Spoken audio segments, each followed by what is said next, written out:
to ask what you are. My father told me it's all.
Okay, hello everybody. Two thumbs and welcome. We're ready to go, and I've got a couple of people thawing out in the back green room, and so we will bring them on shortly. I just want to make sure everything, all the sounds coming through, no problem. Everybody can see us, hear us. That's the main thing, and. But I wanted to just welcome, we've got two guests, today. MadisonMaine, Richie from MadisonMaine. He's in the back room waiting, anxious to get out and tell us all his knowledge of metal detecting. And then we've got Dennis also back there waiting, and he's going to share some of his little stories for us. And so anyway, without further ado, let's bring the guys on. Here we go. Hello, Dennis and Richie. How's it going? Okay, we got one's no sound. And how about you, Dennis? How about now? Oh, good. Richie? Sounds good. Richie's not on there. Let's...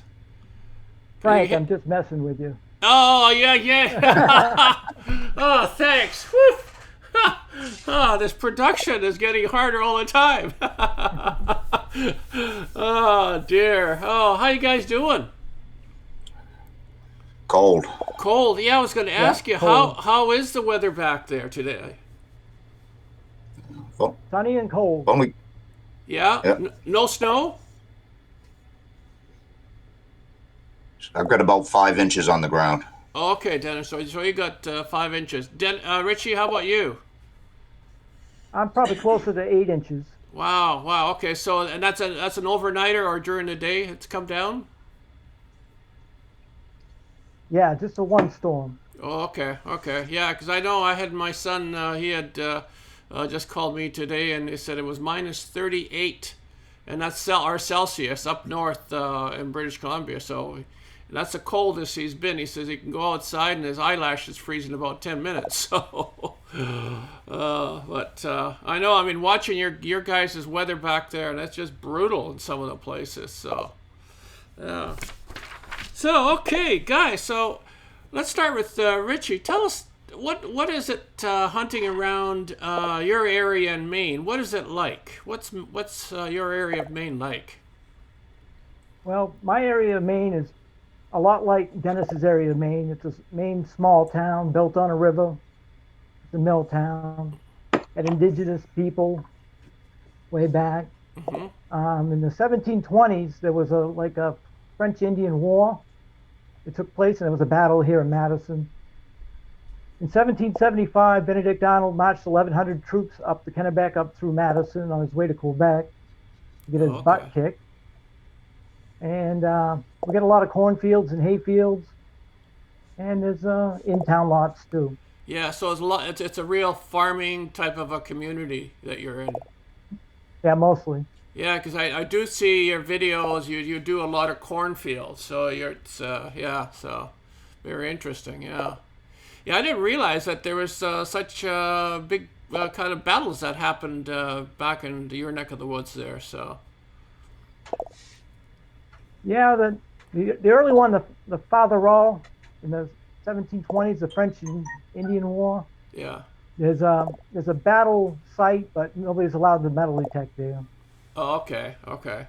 So it's just I guess for our archaeological reasons, I guess they just leave everything alone. Yeah, they come in and dug what they wanted, but they don't let us come in. Yeah. And Dennis, now I'm not sure. Do you live close to Richie? Or About an hour north. Okay, so and as your areas, I guess it's pretty well similar to his. Yeah, a lot of farming community. This area, they used to log, run logs down the river. So I mean, it's a industrial area. Okay. So it was quite a logging community back then. Oh yes, they logged the Piscataquis until sometime into the 1950s. After that, they stopped it. Okay. Okay. Wow. Wow. That's yeah. Like I said, that's a surprise to me. I don't know if anybody else, but I didn't realize there was that logging was happening back there. And yeah, very interesting. Now, how did you guys get to meet? How did you guys meet? If you don't mind Let me me take go, this oh, one. go ahead, Richie. Let me Go go ahead. first. Yeah. Okay. Go ahead. In 2016 on my channel, I put like a little ad because Kelly and I were, we were kind of running out of ideas around Madison, and it was like, invite us and you'll be part of my video and we'll have a good time.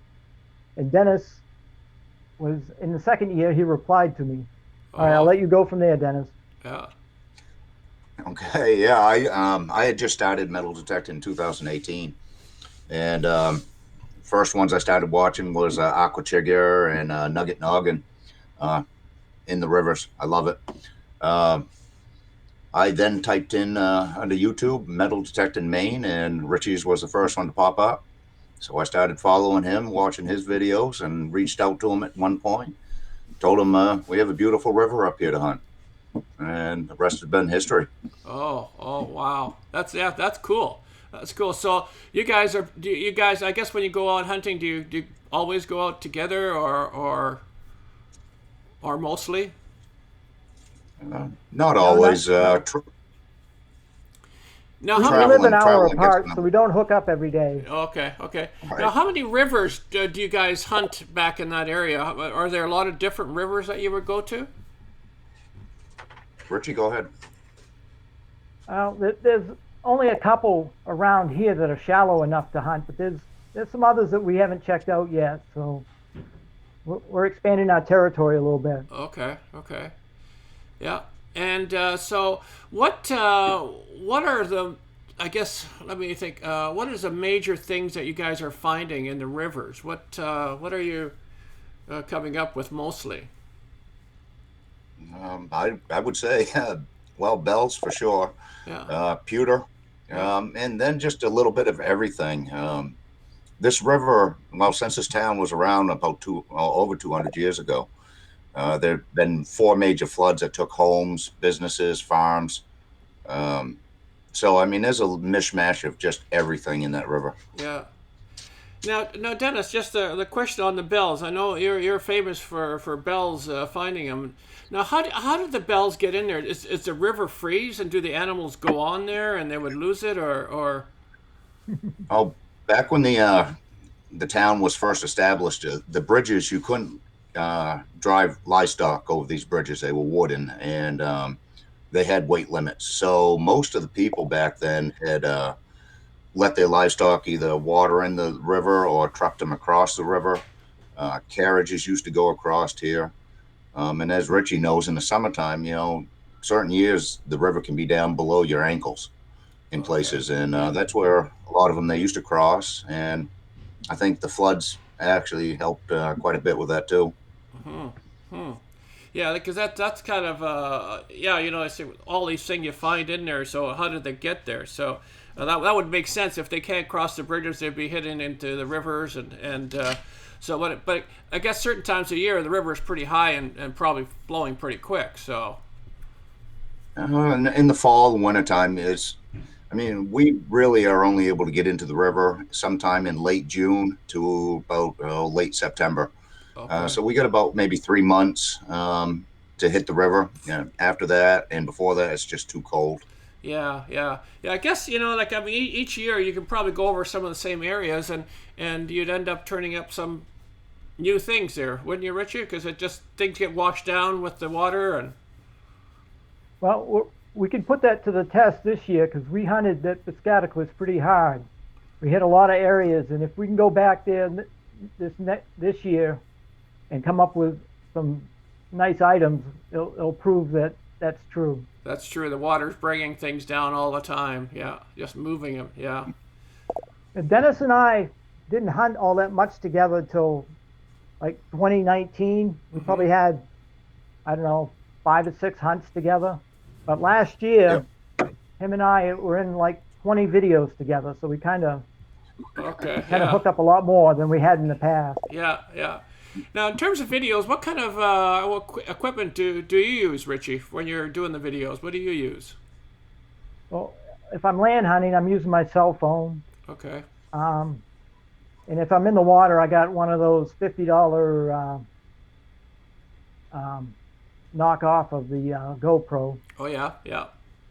And it's got a little case that you can go underwater and stuff with. So those are the two cameras I use. Yeah, yeah. And yourself, Dennis? I basically just use GoPro Hero Plus. Yeah. Yeah, it's great for underwater. Other than Yeah. that, I take still pics with my phone for my videos and stuff. Yeah, I think most of us would use our phone for some of the stills, but the videos it varies with different people, you know. And I'm always kind of curious at what they use for that, and because especially with you guys around water, so you'd want something that's going to, if you drop it in, it's going to be waterproof, you know. So, but Oh yes, yeah. We've had probably 4 or 5 people come up here to hunt the river and have taken dips in the river. yeah, yeah. I imagine they're slippery. Yeah. It is. Oh man, yeah. It's challenging. Yeah, yeah. Now, Richie, are you? I might have taken a dip or two in the river myself. I think I saw something in one time, or heard that you went for a little slip, you know, slipping around. But I was going to ask you, Richie, are you catching up to Dennis in terms of the bells? Or are you guys about even, Stephen, or is he still out leading? No, I'm way behind him. Yeah. I only get over there maybe twice a week at best, 3 times on a really good week, and he moves a lot faster than I do, and Yeah. he knows the river like the back of his hand. So Yeah. I'm not going to catch him on bells. Yeah. Now, Dennis, what is the largest bell that you've found so far? Oh, geez, it's probably maybe 5 to 6 inches in diameter on the bottom, and probably about 5, 6 inches tall. Kelly, friend of Richie's and mine, he actually found a real beautiful big bell that probably, I don't know, 7, 8 inches tall. And it had I can't remember the dates, but it was 1800s to 1900s inscripted on it. Wow, wow. So would that be on like the harnesses, or was that for a special type of a bell, or? Oh, that was a bell that probably would have been outside of a building, hanging on the outside of a door or something. Oh, okay, gotcha. Yeah. Maybe outside a church or a school or something. Yeah. Yep. Wow, wow. Now, you guys all both hunt with different equipment. And Richie, I think you're on the Garrett machines. Yeah, when I'm in the water. Yeah. And on land, what do you use on land? I got a Nokia Impact I use most of the time on land. Oh, okay, okay. Yeah, I guess not being waterproof, that makes sense that you'd kind of use that. Oh, no, actually, Nokia is a waterproof machine, isn't it? Not the Impact. The Impact was before they made the waterproof machine. Oh, okay, okay. Oh, okay. And Dennis, you're a whites guy. You use whites machine? My first 2 years, I used the White's Treasure Pro in the river, and that is not waterproof. The second year, I dipped half the control box in it, and it still worked, but it scared me enough to pick up the Simplex. Oh, okay. And that's been a great machine in the water. Yeah, yeah. I think a lot of people are really getting onto that Simplex. It's everybody that I talk to almost has one as a backup machine now, you know. So it is quite something, you know.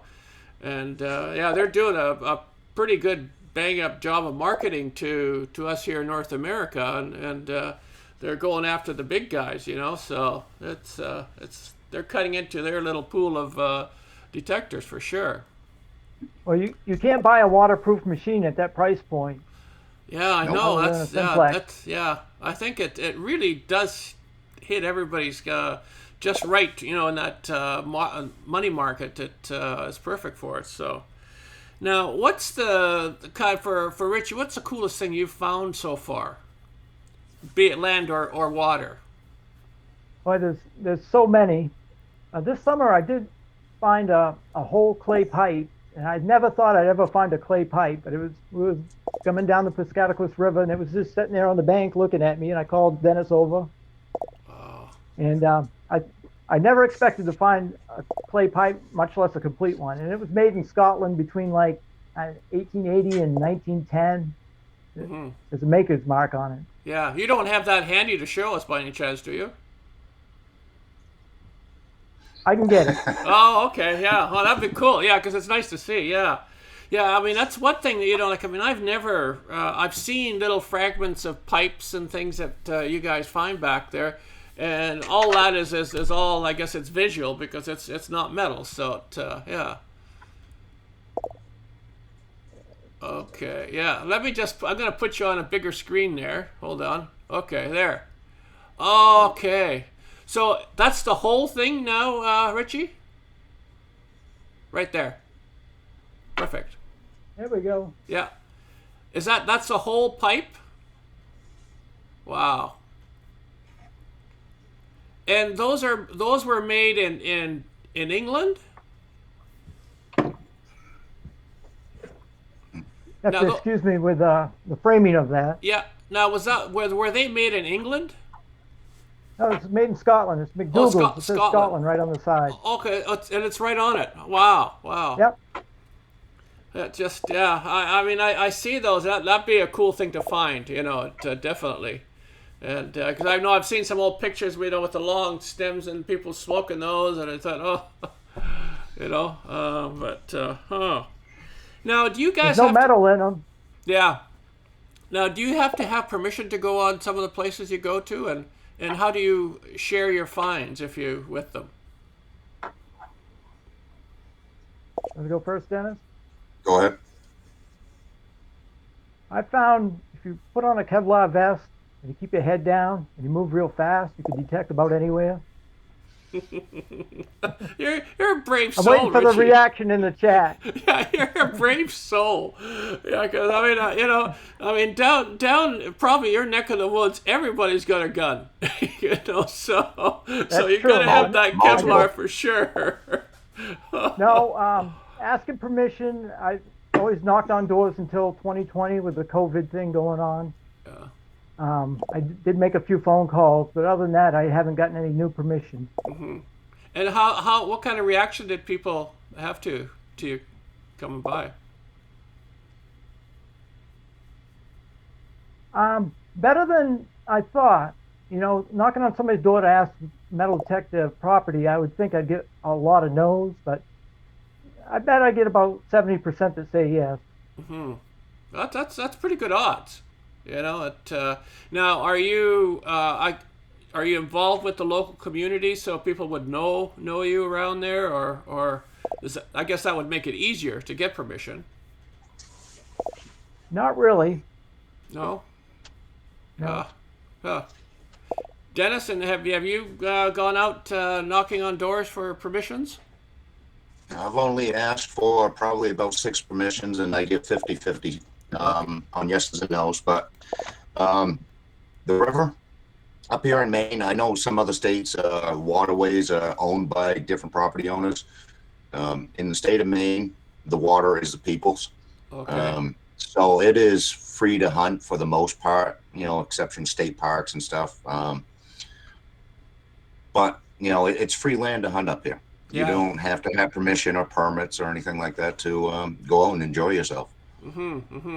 Yeah, I know at a lot of places that I guess, you know, if you're crossing someone's property to get onto the river, you'd probably have to kind of watch yourself and have that Kevlar on for sure. But yeah, it's yeah, I know, you know, with all the farm fields and that sort of stuff. So you're mostly in spring, I guess, before they plant and late harvest. After the harvest, you'd be hunting the fields. It's hard to get Dennis out of the river. Oh, okay. Yeah, he's turned into, what do they call that? The Aquaman. If the river is huntable. Yeah. Yeah, I'm hitting the fields when the water's too cold, and he's still going in the river. Oh, okay. Yeah. Well, I guess it you know, you go where you're comfortable, you know, and obviously Dennis is very comfortable, you know, in those rivers there. Yeah. Now, the other question is, since there was, you've got a lot of natives, have you found any arrowheads, in your cornfields and while you were detecting? Go ahead, Rich. I've looked pretty hard for them, and I haven't found any yet. Okay. And Dennis, yourself? I haven't come across any yet. There probably is some in the river. There have been some Indian artifacts that are in this river. But this section of Dover, it's all Indian protected. So you're not supposed to be picking up anything of Indian artifacts. Oh, really? That's yeah. Yeah. Oh, okay. Yeah, because I forget. There's a couple of people that I see. They're just incredible spearheads and arrowheads that they're finding. There's some cool stuff. You can see all the workings that the natives were doing with them. So, yeah. Yeah, in Dover, they're called pointy rocks. Oh, so what? Those you can keep. Yeah. Oh, okay. Oh man, Dennis had gills. That's how he is. No wonder. If I can be in the water, I would much rather be in the water. Land hunts kill me because you got to get down on your knees. You got to get back up. The river, you're rarely ever on your knees. You're just kind of bending over, and with waders on, it gives you some buoyancy. Yeah. And also with your metal detector, that gives it some buoyancy, so you're not hauling that thing all day long. Yeah. So how deep would you be in when you're hunting, Dennis? What's the maximum depth that you would go along the river? Well, you can only really go down maybe about my waist, because you have to be able to bend over to actually be able to dig it. Yeah. The deepest one I ever dug was a 1914 Gillette canteen that was down about a foot in the sand, but I had to dip pretty much the front of my face into the water to reach down for it. Oh, okay, yeah. Now, you don't use like a sand scoop to scoop it out, or? Oh, you can't. This river has way too much ledge and rock in it. A sand scoop. There's probably 2 spots in this whole river that you can actually use a sand scoop. Okay. So it's a shovel and dig and shovel, pry bar, jackhammer, whatever you can use. The limit. Go ahead, Richie. You can only detect where the top of your waders end when you're bending over, because once the water starts coming in. Well, that's what I was kind of curious, because you have the waders on. You don't want to go too deep, because you fall in, it fills up pretty quickly, and you're going along down the river with the rest of them. So yeah. So I thought it'd be 1 or 2 feet, but if you're up to your waist, that's a fair depth. So yeah, very interesting. Now, Richie, you're the guitar man player there at. Now, have you done any intros for your YouTube channel? A lot of my videos these days have at least one song that's played by me. Okay. If you don't hear the drums and there's a couple songs where I had drums added in too. Yeah. But if you and then I play some music from YouTube, the copyrighted stuff I'm not supposed to play, but I play it anyway. Yeah, I know. YouTube gets after everybody pretty quickly for that sort of stuff. So yeah. YouTube. I had a weird thing happen this week.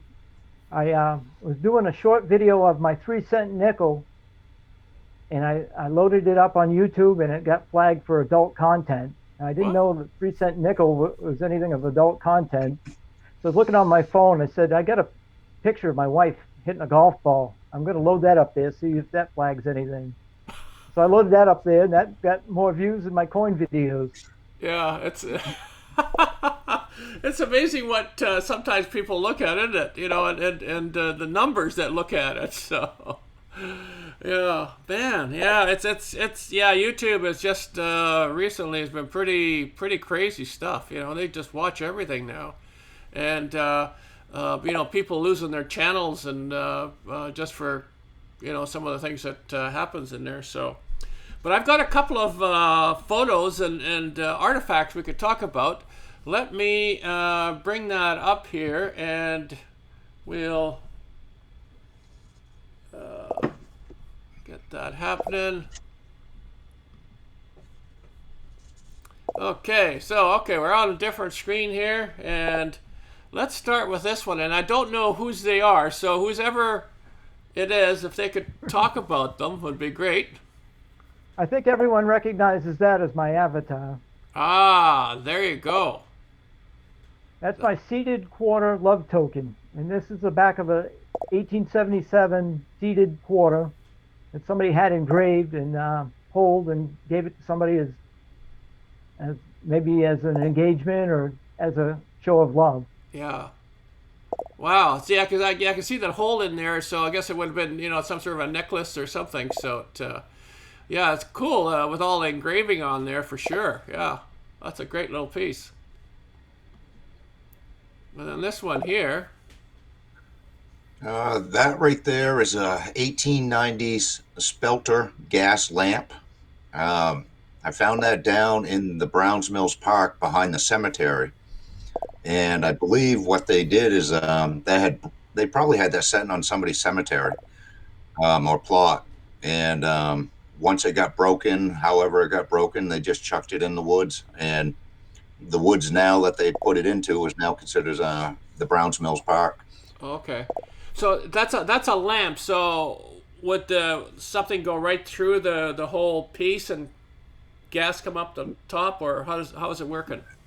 The broken piece is there's a pipe on the back side of him, a brass pipe that goes up, and that would have been the gas line up to the light. Oh, okay. And there's a little spigot on the back, but yeah, that's made out of I believe steel and cast iron. Wow. That's actually it's a great shape. From the photo, I don't know. You probably know better, but it really looks like it's a nice shape from the photos. So, Yeah, it is. Yeah, that's a cool find. Now this photo has got little bells and ding dings and cannon. Looks like you've got a cannon there. A couple of cannons. I don't know whose this is. That one's mine too. The two cannons, the brass one, the one that's shiny, that my brother-in-law made. The green one I had found on the edge of the river. Mm-hmm. And the amount of bells there, those aren't reflective of how many I actually have. I found 96 so far out of the river. Oh, gosh, yeah. You're just, everybody's just drooling, and you're just picking them up like crazy. Man, I don't know. There's a lot of bells that went missing back there. You think people would start looking for them, if they lost them. Well, Nancy found out, I believe it was today, and congratulations, Nancy, on that bell you found. But they ring up nice on the detector. Yeah. No, I mean, I know Nancy was. She's very happy about that bell that she's gotten there too. Yeah. So it's yeah. Now the question I have on that on those cannons there, Dennis, is: are those actually, could they be fired off like with black powder, or? I have fired off the brass one, gunpowder and just plastic BB and stuff. That one works. The one that I found on the side of the river, whoever had it last tried to fire it, and they lodged a piece about halfway down the barrel.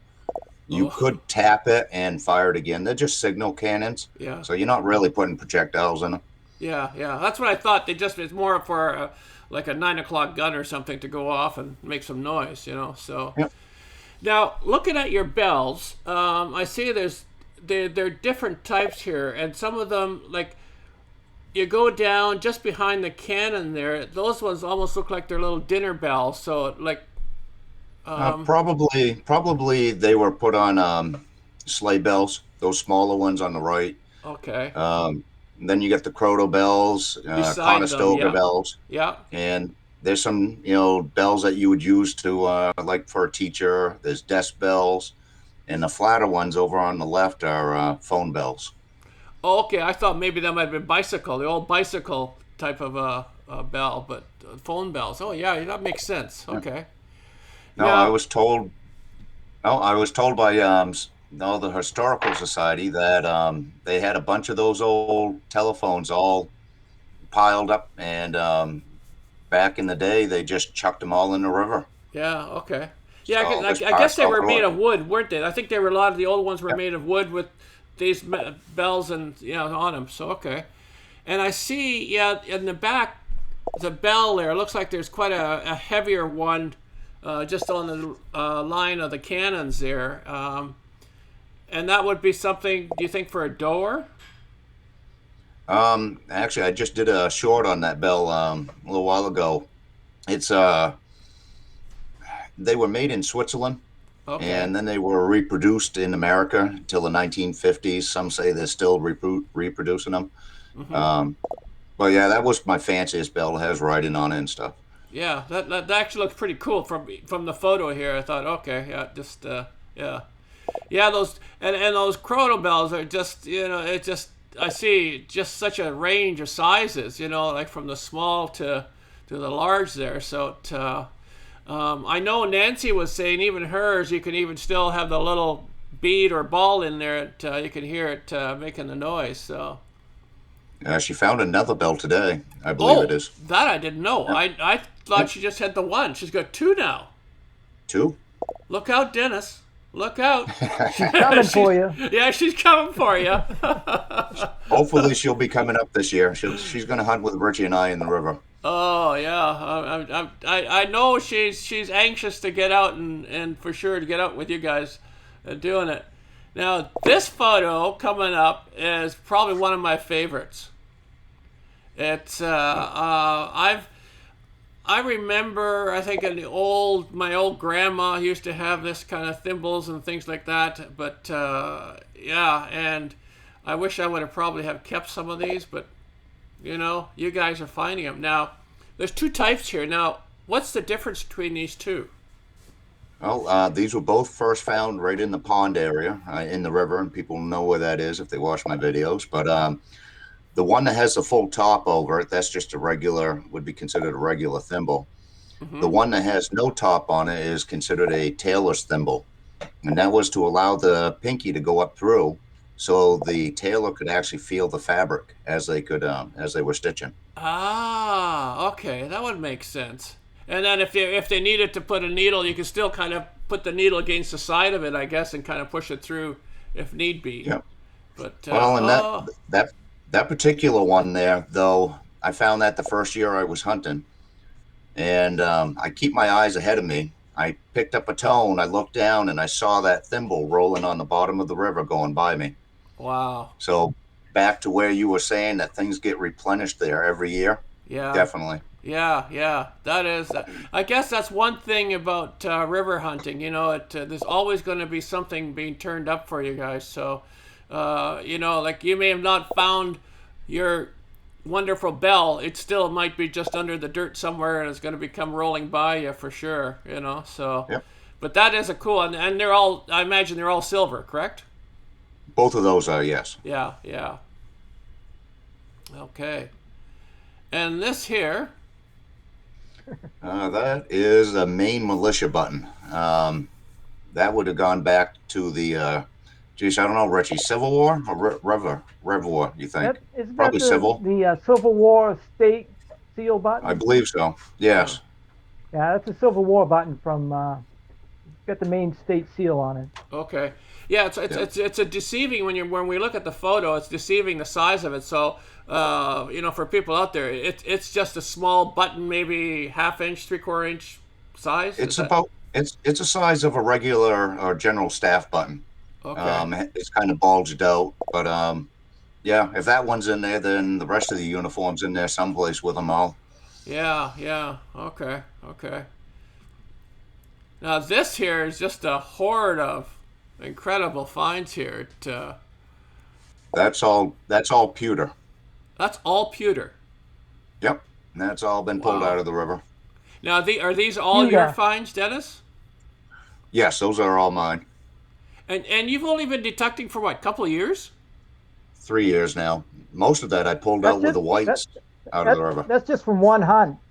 Man, we got to come back to Maine and come out with you guys, because I mean there's tons of treasures to be unearthed there. Holy mackerel!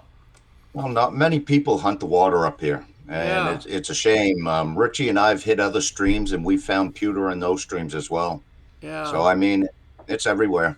Yeah. Now, I just remember that there's a cup in the back corner there beside the pot. Now, and I think you were saying that when you found out that was kind of flattened, and you've kind of Yeah, well, it was totally flattened out. yeah. But with pewter being soft, you can take a heat gun, Hmm. and you got to be careful with it. But you can heat it up enough that you can bend it back somewhat into shape. Yeah. It's never going to be perfect though.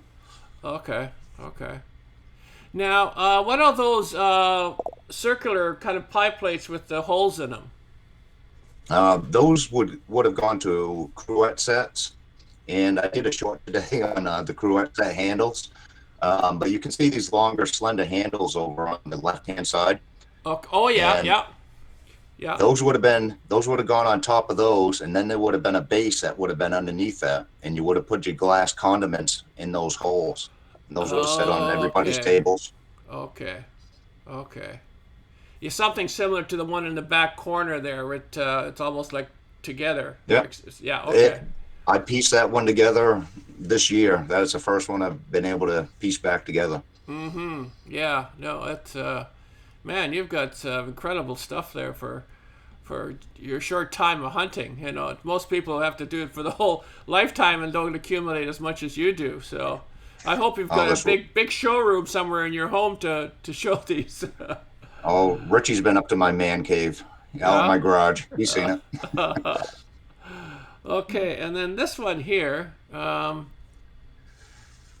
so That is called a harp. The nut that you see down on the bottom in the middle, yeah. there would have been a little brass base that went around there, and then your lantern set into that, and this whole thing would have been suspended from your ceiling. Okay. That would hold an oil lamp in the middle, Okay. and that was pretty well bent up when I had found it too, but I was able to get it back Yeah, up somewhat flat. Yeah. Yeah, because not everybody attempts to put back things into their proper shapes. A lot of people just kind of leave it. They don't want to kind of mess with it. That's the way they found it, so that's the way they're going to show it. So, Yeah, I couldn't have held it on my wall that way. yeah, no, it's pretty cool. And we've got this here, an eagle. Is, yes, a militia eagle belt plate from 1815 to 1825. So this very well could have been in the War of 1812, in that date range. Yeah. I found this at an old cellar hole, and I asked the property owner for permission over the phone, and he wanted to meet me at the cellar hole.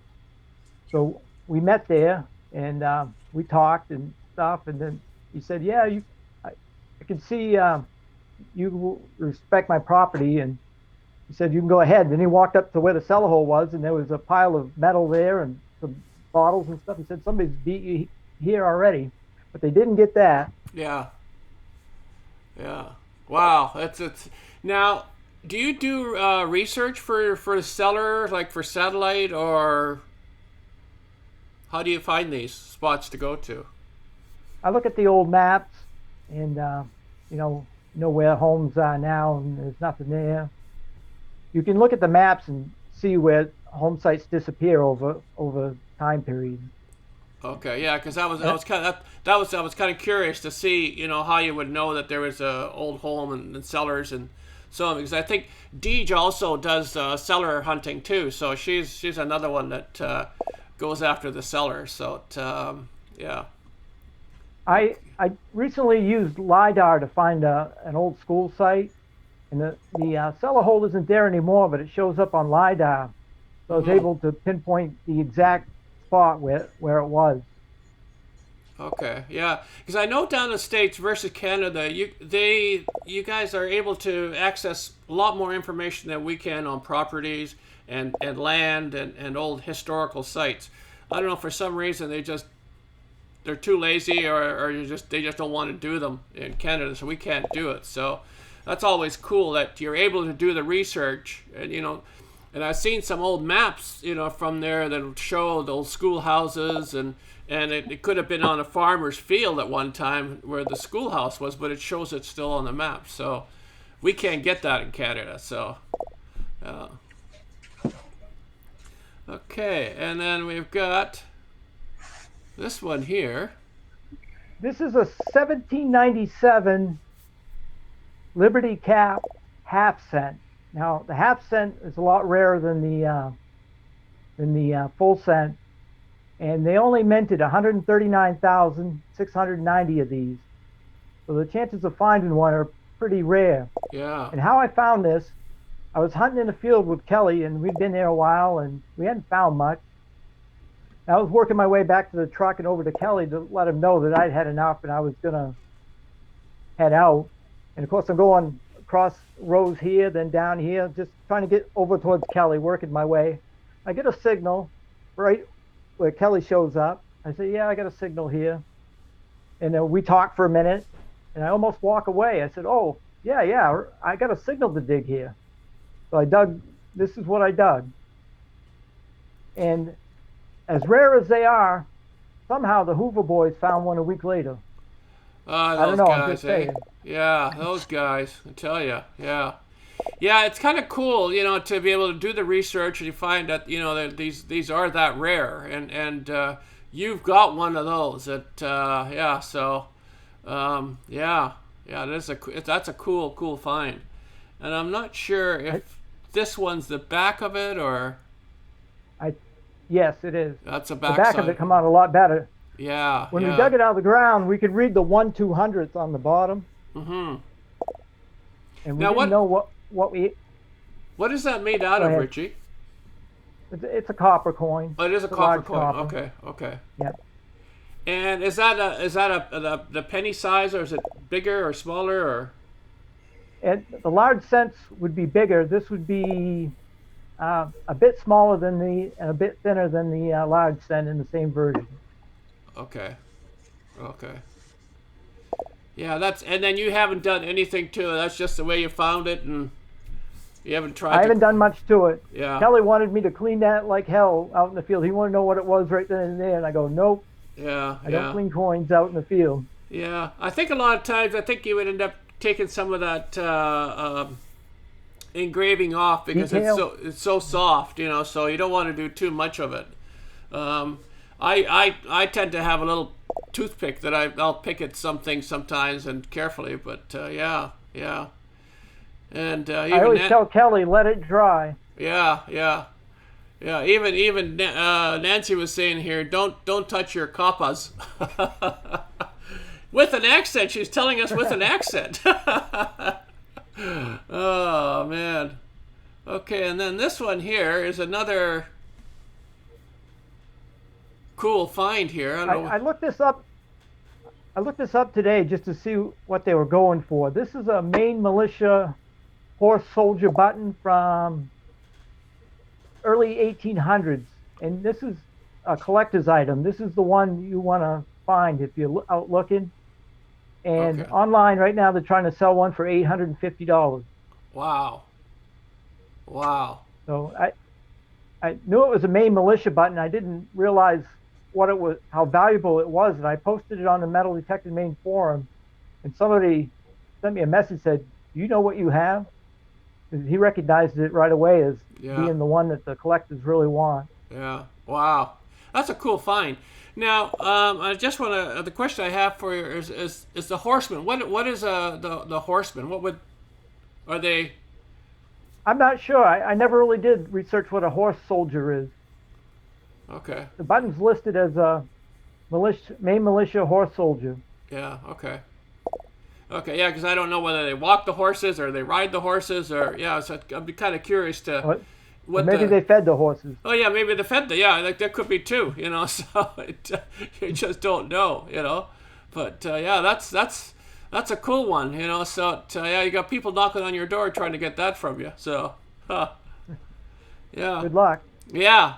Now this one here, and this is a cool find also, and you know, you've got that engraving on there, and so tell us the story about this one, Richie.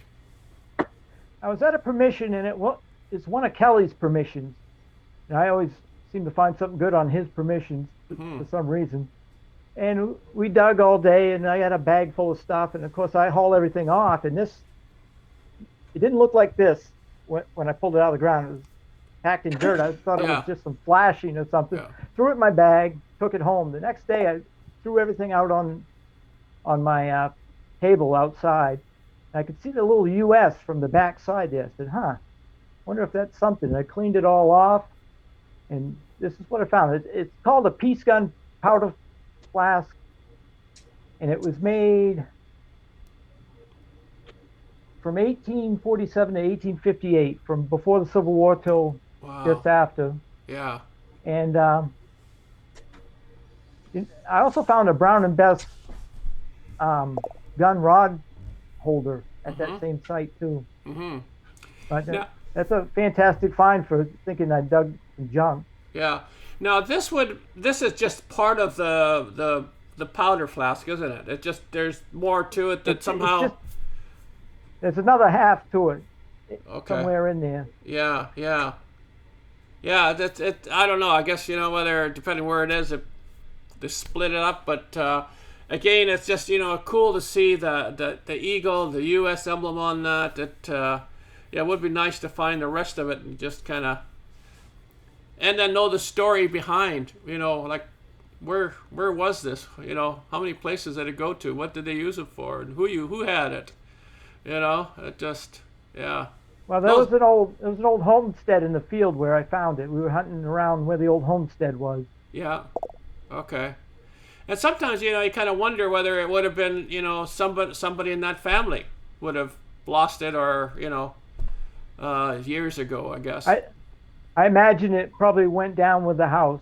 Sometimes a house will burn. Or, a lot of times in Maine, we have a lot of abandoned cellar holes because people left their farms to go to Ohio and Pennsylvania, where the farming was easier.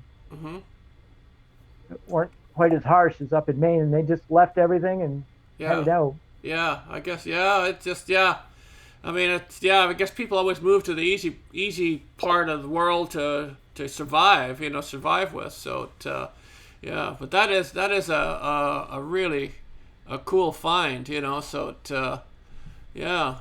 Let me just kind of straighten that out here again. I moved it, and but now I was looking at this here, and this is. These are kind of cool. Those are from that short that I did today. Yeah, those are the blue eye handles. Yeah, that's amazing that you're finding all these pieces. It just there's still so much in there that I'm missing so many pieces. There's so many different parts, but Rick's been helping me find them. Yeah, man, oh man, that is kind of a cool. Yeah, you've got some cool stuff that had happened, and we're just kind of going through some of the finds here, but yeah, you guys got some great stuff here. So here's another one here at. Hey folks, DF Digger back with Daily Short. This is Bell 42 of 96 that I've pulled out of the Piscataquis River here in Maine. These particular bells were made originally in Switzerland. The name I'm not going to pronounce because I cannot. These were reproduced in the United States between 1900 and 1960. Sears and Roebuck was a big dealer in these. The original ones were made of brass and are heavier and have a deeper relief. Thousands of these have been made and supposedly still being made today. The date on these bells do not indicate the age. Wow, that is a cool bell. Oh man, Dennis, it just I think you should change your channel name. Dennis's Bells. This river has been a godsend for anybody that ever wanted to start doing metal detecting, because I mean you can just walk in 5 feet off the shore or all the way out in the middle and you can find stuff everywhere. Wow, yeah, I mean you guys are just bringing out so much history that's been left underwater, and yeah, it's just it's nice to see, and to be able to share that with other folks. It's even that much better, So And you know, like I say, we appreciate it. You know. Go ahead, Richie. We got blessed with a worst drought in like 117 years or something like that this year. So the water was low everywhere, and we could get to places that we normally couldn't get to. And we're hoping for another drought this year, but not enough to where Nancy's well goes dry again. Yeah. Well, you know, I mean, you guys are really are you know, give me some thoughts. You know, when I travel up north in some of these old towns with the rivers and to have a look through, you know, definitely we'll be, you know, trying them out and seeing what we can find in there, because obviously there are items in there, and we just have to get out and look for them, you know. So one of my biggest tips I could give you guys if you're going to hunt water, find a populated area in town. If there's a bridge, everybody throws something up the bridges. Yeah. But you really want to look closer to the towns. As we found, as you get further away from the town, the finds get a little less and less. And, you know, even from in-town Dover down to East Dover was its own little town at one point. And at that bridge beyond there, there's a bunch of stuff we found. So, I mean, that's kind of given us a good clue. You know, look down through those bridges in town. There's stuff everywhere. Yeah, well, that makes sense to us. You know, like, I mean, just people walking over the bridges. You know, there it stand, you drop it by accident, it's down there, or you're throwing things off on purpose. It's but that would make sense, you know, hit the bridges and you know, look around there.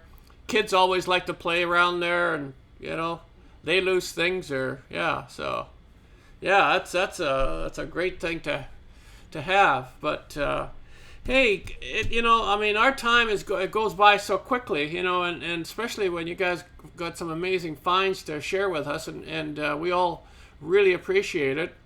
I've got a little mail call that I'm going to do just after I'll let you guys go, and I appreciate you coming on, and definitely we'll have to have you guys back again, and we'll see you in the chats with other channels, you know, across the board. And I'm not sure if there's any questions that our audience has out there for you guys. If someone's got a question for Richie or Dennis, please put it in the chat, and we'll get them to answer it if possible. Here we got a little comment from Mama's Gone Detecting. Great show tonight, guys. Yeah. Great supporter. Thank you, Brenda. Yeah, and here we got Metal Detecting Gem. Southern Maine is cold this week. All of Maine is cold this week. Oh,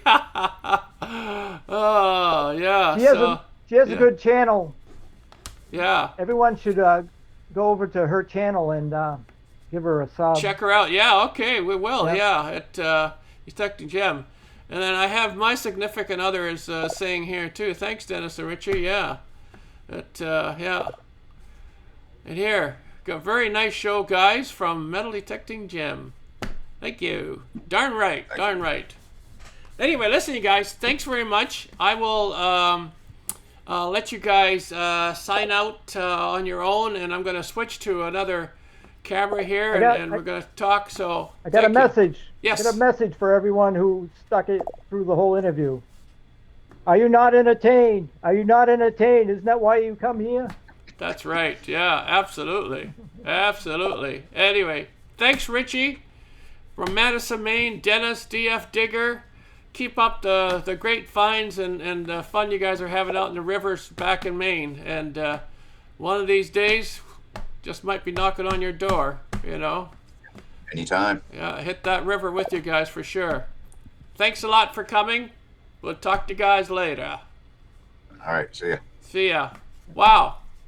What a couple of great guys to have on the show and share their finds with us, and yeah, it's just incredible, you know, so it's just nice to see.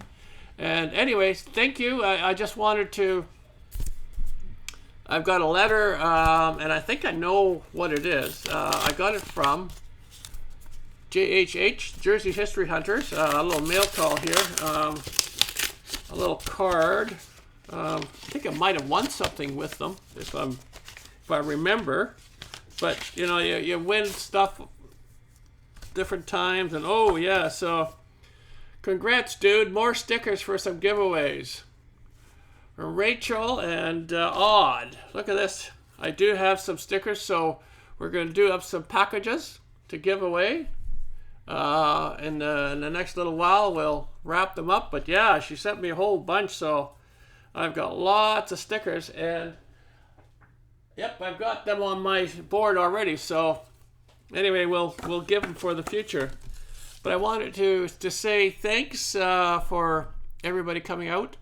Mayor Videos, thanks for coming. Metal Sharks, Ambient Girl, Nancy, thank you very much for coming along.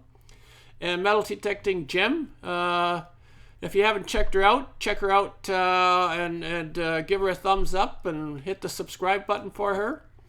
And Mark DeBerg, thanks for coming, Mark. And Dugart Metal Detecting also, thank you for coming. Clark's Cove, thanks coming by. Tina Pally's here. Who else did we have in here? Mama's Gone Detecting. Then I had Wayne Wilton was in the house here. Who else? Just going back here. Digging with Deej. Deej, thanks for coming. And Metal Detecting with Silver Hunters. Oh. Now I got to check them out. I haven't seen them before. So, Mark Thomas, thanks for coming, Mark. Clark's Cove, Flash in the Pan was here. Mayor Videos. Who else? I don't want to miss anybody. I think we got everybody though. Yeah. Anyway, that was the show. Thanks for coming, and we will catch you guys on the next show. It's coming up Friday, and Park Rat coming here, and so that'll be on at in the afternoon, Friday afternoon. So come on by and see what he's got to say and show us. So anyway, we'll talk to you guys later, and thanks for coming, and see you later. Good night.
Bye.